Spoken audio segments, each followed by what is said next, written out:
Alireza Jafarzadeh. All right. Good. So I've got Alireza Jafarzadeh. Did I do that right? Did I say it right? Alireza Jafarzadeh. Jafarzadeh. Jafarzadeh, yes. Jafarzadeh. Okay.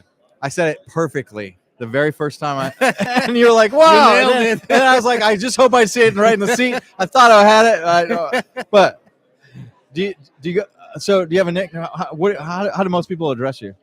Well, they just call me Alireza. Alireza. But yes, I'm the deputy director of the Washington office of the National Council of Resistance of Iran, which is a parliament in exile. So we're going to talk about Iran and the things that are going on in Iran and the change that the people of Iran are looking for. So tell us about that. Well, there's extensive desire and effort on the part of the people of Iran to see freedom, to see democracy, to see political pluralism and a republic form of government, something which they have been deprived of both under the clerics for the past 46 years and then another some 50 years on the previous monarchical dictatorship of the Shah and his father. They said now is the time for freedom for the people of Iran. We have a tremendous culture and history of a nation that is known for science, for literature, and for standing for human rights. And it's not acceptable to have these mullahs who came out of nowhere to dominate a nation. Not only that, but turning Iran into the epicenter of war and terror in the region. Becoming the world's leading state sponsor of terrorism, developing nuclear weapons and all these missiles and the drones. And that's why we feel that, once Iran is free, think about the impact of a free Iran, a democratic republic Iran, not just for the people of Iran, but for the whole region. And it's only then that you can see peace in the region. You can see a lot of the issues resolved when it comes to the nuclear threat of the Iran regime and their terrorism. How did they come into power? Well, the mullahs came to power first as a result of the repression by their predecessors, which was the Shah's dictatorship. It was a monarchy that had a single party rule and had a very secret police called CPAC that put in jail intellectuals and anyone who really was a voice of dissent. And at the same time, the Shah was very collaborative with the mosque at the time, the clergy who were running the mosque, because the clergy were praising the Shah and he liked it. And then when the time for revolution came as a result of despotism and corruption of the Shah, he had already killed or jailed intellectuals, those who were involved in the protests. And then when the revolution came, the mullahs, who had this network of operations left intact, they usurped the leadership of a genuine revolution that was for freedom. And that's how, that a lot of people were surprised. Where did these mullahs come from? Khomeini, who was the first supreme leader of the regime, predecessor of Khamenei, he was in Iraq, in Najaf, doing nothing until 4 months before the fall of the Shah. And then he saw the opportunity, he saw all these protests, and he traveled, he went to France. And, the fake news of the time, a lot of those major TV networks, they went and interviewed him and propped him up as the leader. And suddenly he stole the leadership of a revolution. And it took a while for the people to be able to, get back on their feet and organize protests and all of that against the mullahs. And it took many years, but there was a very big cost. Tens of thousands of people have been killed for their political beliefs. But at the same time, an organized force was formed during this period, mostly intellectuals, the younger generation, and people who wanted an end to dictatorship, any form of it, whether it's monarchical dictatorship or theocracy, saying we can do much better than that. And we're not going to go backwards, we're going to go forward, which is freedom and democracy. And that's why this parliament in exile was formed in 1981, has done tremendous effort in drafting a plan for the future of Iran, based on ballot box being the sole criteria for legitimacy, based on separation of religion and state, gender equality, freedom of religion, freedom of political parties, free market economy, peace in the Middle East, and a non-nuclear republic Iran. And that platform has gained tremendous support here in the United States among members of Congress, both House and the Senate, Republicans and Democrats, but also in Europe. And that's why we feel now is the time for change, because the whole momentum has shifted over the past few years against the regime. Look at the whole situation in the region. The all these proxies that the regime had built over the years, they're pretty much gone now. Hezbollah was basically decimated. Their biggest regional ally was Bashar Assad, the dictator in Syria. He's gone. And there are protests going on inside Iran. Since 2018, there have been 9 rounds of major uprisings in Iran in all 51 provinces. People want change. And that's this is the time for the new administration here in the United States, but also there's awakening in Europe that would put pressure on the Iran regime instead of rewarding it, instead of giving money for Tehran's hostage taking.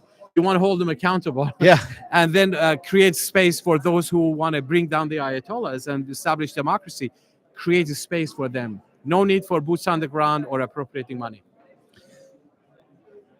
So, what do you see? What do you see as the timeline for these things happening? How is there really a legitimate path to get to democracy now, and what is it? Well, certainly there is a legitimate path to democracy, because in order to see change in a country, the most important element is that the people of that nation, are the people ready, and do they desire change or not? That's the first thing. And that over the past few years, people have shown that they have boycotted elections in Iran. They see elections as a sham. And instead they're using their protests with a lot of risk, and all these major uprisings in different cities. So a vast majority of the population reject this regime. That's number one. Second, you need to have an organized force that knows exactly where you're heading, what's the platform, what it takes to confront the regime and bring them down. And that's where we come in. The National Council of Defense of Iran has been there since 1981. They have a lot of experience in confronting the regime. They were the ones that exposed all the major nuclear sites of Iran. They were the ones who exposed the terror network of the Iran regime, their human rights violations inside the country, but also created this platform for the future of Iran, a path to transition, that once the mullahs fall, there's going to be free and fair elections no later than 6 months after the fall of the Ayatollahs, that would lead to the formation of a national and constituent assembly, so that those representatives of the people will appoint a new interim government for no longer than 2 years, and then draft a constitution, get it voted by the people, and then you will have a representative government. So all of these things have been worked out. But the most important thing is that, what does the outside world going to do about these things? Over the past few years, the role of other countries have been negative. They were just totally focusing on the regime, finding a way of, how much money they should give to the Ayatollahs, in exchange for the hostages to get released by Tehran, how much more money needs to be given to them. Or when it came to the nuclear weapons program of the regime, instead of going for shutting down the program, they legitimized the program, through the nuclear deal, saying, okay, you can have all these nuclear sites, and in exchange for your promise not to develop nuclear weapons. Well, guess what? The world's leading state sponsor of terrorism. The whole point behind building this, nuclear program was to build a bomb. Of course, the nuclear bomb. So of course, that's how the world actually helped the regime. Now is the time to end all of those things, and it will change the whole chemistry, the whole equation, the whole balance of power. I'll give you one example.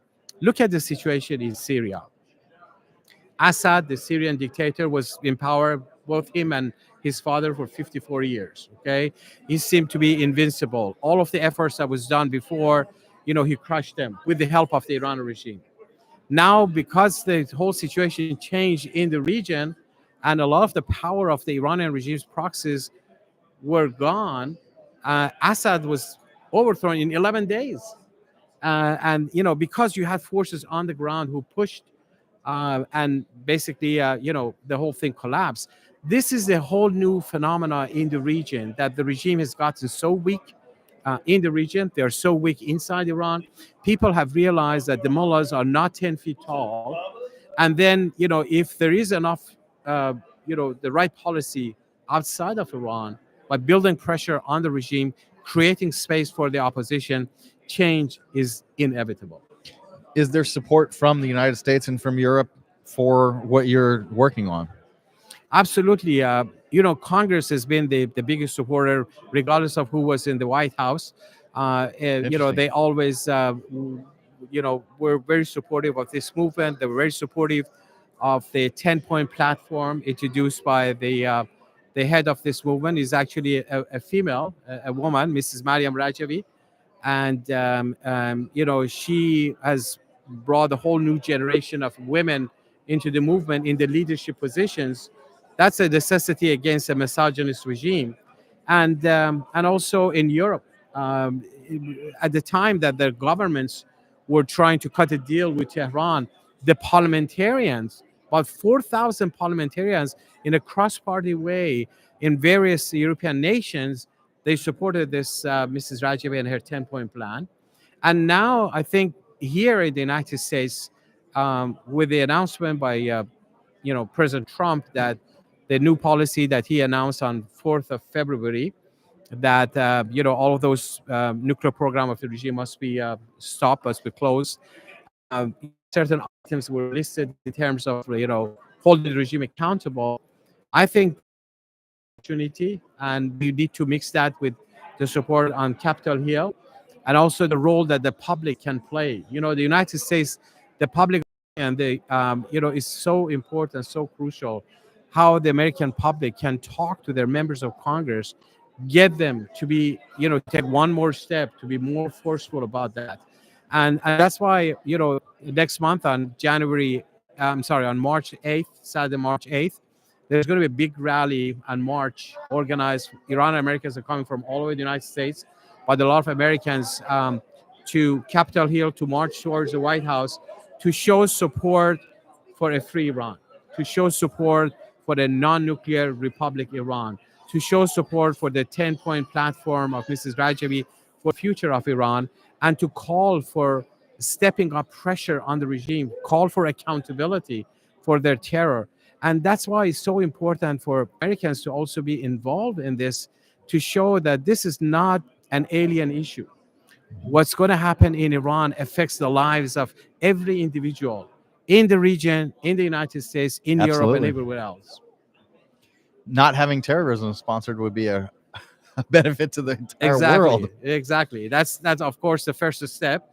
But more than that, you want to turn Iran from the epicenter of terror and chaos into region into a cradle that would, promote peace and coexistence and democracy and, cooperation and living in coexistence with one another. That, just think about that for a moment, how that change in Iran will impact and would change the face of the whole Middle East. You cannot talk about peace in the Middle East so long as the mullahs are in power. And it's only after a free Iran that you can, practically move towards peace in the region, but also having a non-nuclear Iran, and that would change everything. That would be amazing. Yes. Thank you very much. So Alireza Jafarzadeh. Excellent. Did I get it right? Thank you. You got Close it right. enough? Thank you. This is the Lawyer Dana Show, and please like, subscribe, turn on your notifications, and make sure that that bell is turned on for the future. We're getting close to wrapping up, but not quite. So stay tuned, and we will see you in the next one. This is the Lawyer Dana Show.